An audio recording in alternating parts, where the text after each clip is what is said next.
The Paleolithic world was harsh, ruled by bitter winters and empty landscapes where food was never certain.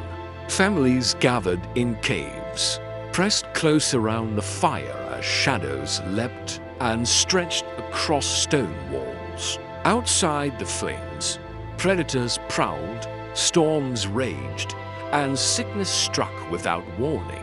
Each day felt borrowed, survival a fragile thread. Yet the fire itself seemed alive, its crackle, its glow, its power to keep the darkness back. It was warmth, but also mystery. In its light, humans began to sense unseen forces shaping their world.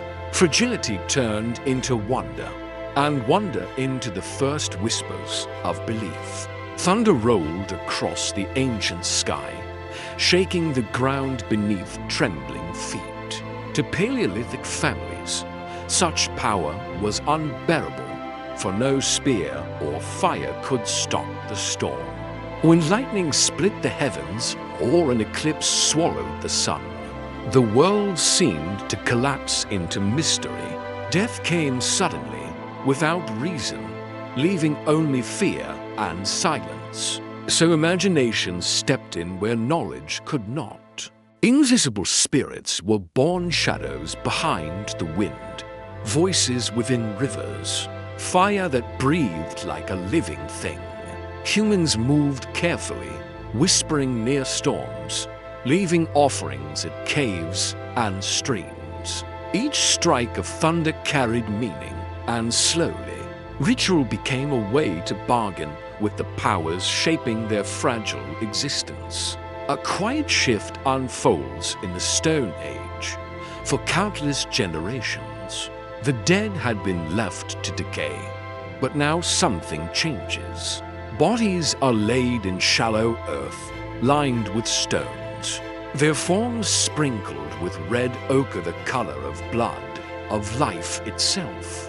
Sometimes beads, tools, or ornaments are placed beside them, as if the journey is not yet finished. Death, once final and terrifying, begins to carry meaning. These burials are not accidents. They are rituals. Each grave whispers of a belief that life moves onward, unseen.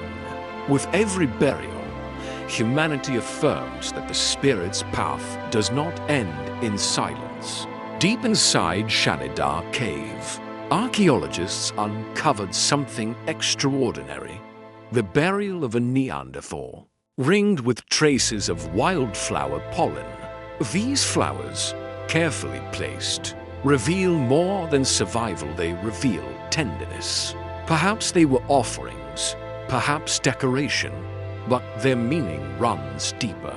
To place blossoms beside the dead is to speak without words, to send a prayer carried on petals. In this moment, death is not only loss, but transition, a passage to somewhere unseen.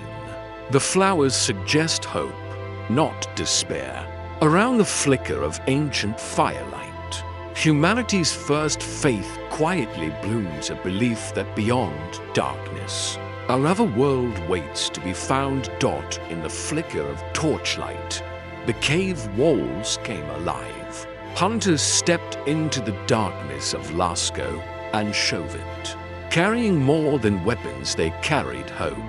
With ochre, charcoal, and careful hands, they shaped the outlines of bison, mammoths, and deer. Some animals ran strong, others already struck with arrows. These were not decorations for idle eyes. Each figure was a prayer, each line a plea for survival. By painting the beast, they believed they touched its spirit, gaining power over the chaos of the hunt. The caves became more than shelters. They were sanctuaries where the invisible brushed against the real. Long before spears cut the air, the hunt had begun here, in whispers of firelight and color. Carved into stone. To the people of the Stone Age, The world was never empty. It breathed, it watched, it answered.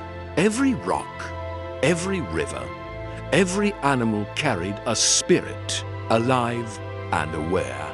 This belief, known as animism, made the wilderness both a provider and a judge. To kill a deer or a bison was not only survival, it was entering into a silent pact. Hunters whispered thanks, sprinkled offerings on the earth, or carved tokens from bone to honor the life they had taken. If the balance was broken, misfortune could follow. In this way, survival became sacred. Each hunt was not only a struggle for food but a negotiation with forces unseen, woven into the very fabric of existence. Before the hunt, the community gathered in a circle of firelight, the air thick with anticipation. Spears were etched with symbols, each mark a plea for strength, each line a promise to the spirits. Around the flames, bones were laid in deliberate patterns, silent offerings to unseen powers. Then the rhythm began, feet pounding against the earth, voices rising in chants that imitated the thunder of hooves. Men and women alike moved as one, their shadows merging with the flicker of the fire. These were not games of dance, but prayers in motion. The weapon became more than a tool. It carried intention. Fear gave way to courage, and hope filled the circle. Together, they transformed survival into sacred duty. Deep within the darkness of the Trois Frères cave in France, a figure emerges from shadow, painted in faint strokes. It is neither wholly human nor entirely beast. A man's body carries the antlers of a stag, the tail of a horse, and the piercing eyes of an owl. Archaeologists call it the sorcerer, but to those who once stood before it, this image may have been alive. Was it a shaman lost in trance, wearing the spirit of animals as armor? Or was it the spirit itself, summoned to guide the hunt? To merge man with beast was to bridge to worlds. In that moment, ritual reached its height, survival became sacred, and the wilderness answered back. In an age where survival balanced on a knife's edge, one figure carried a presence unlike any other. Draped in animal skins, their bodies streaked with ochre, antlers rising like branches above the firelight, the shaman stepped forward. They were not the strongest hunter, nor the swiftest tracker, yet their power was undeniable. Words flowed like prophecy, weaving stories that explained storms, sickness, and dreams that haunted the night. Around the flickering glow, families leaned closer, trusting this guide to see what they could not. For the first time, authority was shaped not by muscle, but by mystery. In their hands, the spirit world gained a voice, and the people found both comfort and awe. To cross into the unseen, the shamans surrendered their body to rhythm and fire. The beat of the drum pulsed like a second heart, steady and relentless. Wild chants rose in spirals that seemed to pierce the night. Flames danced against cave walls painted with animals, and in the shifting light, reality itself began to blur. Smoke curled into the lungs. Bitter herbs burned on the tongue, loosening the grip of the ordinary. In that fragile space between waking and dream, the shaman walked elsewhere into realms where spirits of beasts, ancestors, and hidden powers waited. For the tribe, these journeys were not illusions but truth. When the shaman returned, they carried messages that could mean life, death, or survival. Illness in the ancient world was more than pain, it was a mystery. When a child burned with fever or a hunter returned weak from unseen wounds, the tribe turned not to doctors but to the shaman. In the glow of firelight, they mixed roots and leaves, their hands steady as chants filled the air. Each word was more than sound. It was a plea to the spirits, a command for sickness to loosen its grip. But the shaman's duty stretched further than healing bodies. Dreams weighed heavily on people who believed that every vision carried meaning. A nightmare could be a warning, a fragment of prophecy, or a whisper from ancestors long gone. The shaman stood as interpreter, their voice deciding whether a dream foretold danger, fortune, or guidance. Their power shaped the rhythm of survival. When to hunt, when to move, when to offer sacrifice all flowed from their words. In these choices, the future of the tribe was bound. Yet within that trust, unease always lingered. For the same one who could bless could also destroy. A failed ritual, a season of hunger, or a string of deaths could stir suspicion. Quiet glances, muttered doubts. Was the shaman losing touch with the spirits? Or worse, turning their power against their own? Respect and fear intertwined, forming an invisible barrier. The shaman was honored, yet never fully embraced. To the tribe, they were both savior and shadow, a figure half trusted and half feared. Their authority, immense yet fragile, rested on belief alone that their bond with the unseen world held the balance of life. And death for all. Imagine a cavern alive with echoes, the steady drumbeat pulsing like the heart of the tribe. Smoke curled upward, blurring painted walls where ochre animals leapt in flickering firelight. Bodies moved in rhythm, skin marked with ash, while the shaman stood at the center. Cloaked in feathers and skins, they became something more than human. A living mask of beast and spirit. Each chant rose like a tide, carrying fear, hope, and wonder into one breath. These gatherings transformed uncertainty into strength. Ritual bound people together, turning survival into ceremony. The shaman's voice carried authority, mystery, and reassurance. Through these rites, the seeds of belief were planted, guiding humanity toward religion itself, where faith became the rhythm of survival. Beneath layers of earth, graves whisper of lives once lived. At Sanjir in Russia, archaeologists uncovered two children laid to rest, their small bodies wrapped in garments glittering with thousands of ivory beads, each carved with patient hands. Nearby, a man sleeps beside spears of mammoth bone, while women rest adorned with shells carried from lands far away. These offerings were deliberate, a message etched in silence. Death was not an end, but a passage. The living prepared their dead for a journey unseen, arming them with tools, clothing, and memory.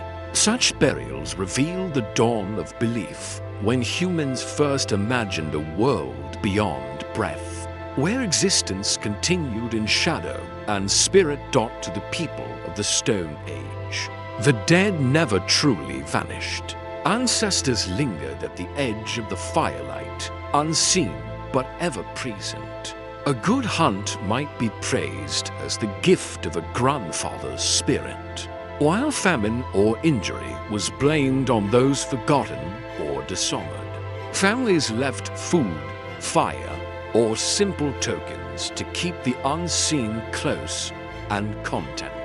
Through these rituals, fear of death became a bond with memory. The departed were not shadows to dread, but guardians of the living, shaping choices and carrying wisdom across generations. In honoring them, early humans built identity on more than survival, they built it on belonging. For early humans, death once loomed as a silent terror, but as faith in unseen worlds grew, that terror softened into hope. If ancestors still lingered, then death was not an end, it was a passage. Hunters imagined endless herds waiting beyond the veil, while families dreamed of reunion with those lost to the fire of time. Shamans told of soul journeys across hidden landscapes, where life continued in new form. This vision changed everything. Fear gave way to purpose. Grief turned into continuity. In believing that death opened another path, people found resilience, strength to endure trials no single lifetime could overcome. As centuries passed, burials transformed from simple rites into monumental declarations carved into the land itself. Across Europe, megaliths rose, towering stones set upright against the horizon. These were not random markers, but gathering places, where the living honored their dead beneath the gaze of sky and stars. Tombs and stone circles aligned with the sun's rising or the turning of seasons, binding human fate to cosmic rhythm. Mourning became ritual. Remembrance became architecture. No longer hidden, the dead stood in memory, their resting places shaping entire landscapes. Through stone, people declared that death was not silence, but a sacred passage into eternity.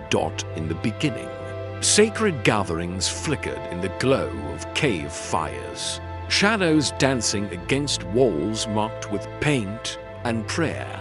Yet as clans expanded, the sacred could no longer remain hidden.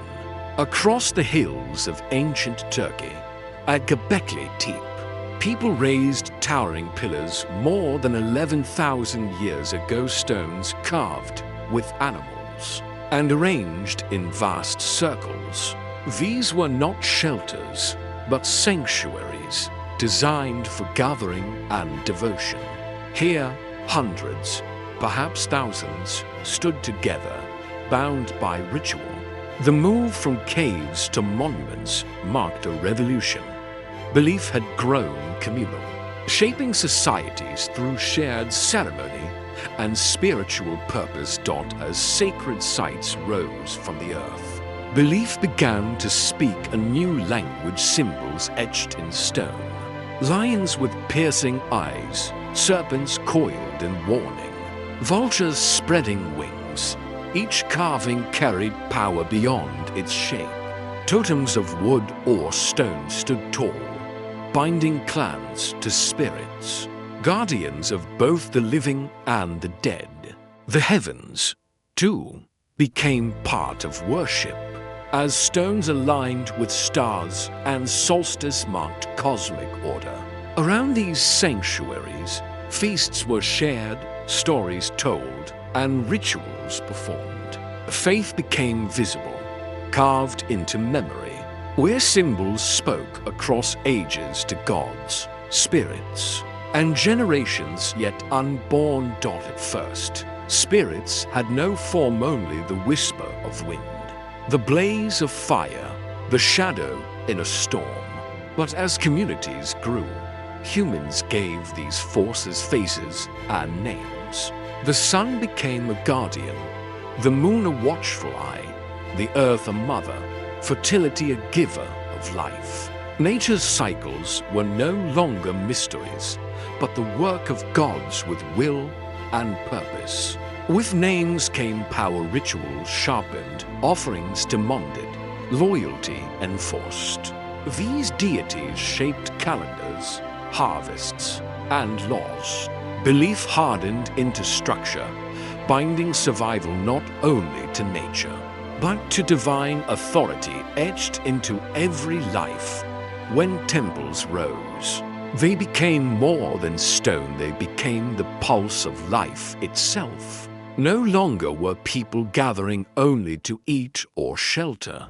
They gathered to honor the unseen. The sacred brought order to uncertainty, turning fear into ritual and hope into shared purpose. These monuments anchored tribes, calling them back year after year, binding memory to place. Religion ceased to be a whisper in caves. It stood at the center of community. From glowing fires in hidden caverns to towering circles of stone, one truth endured. Humanity's first civilizations were built not only on survival, but on belief.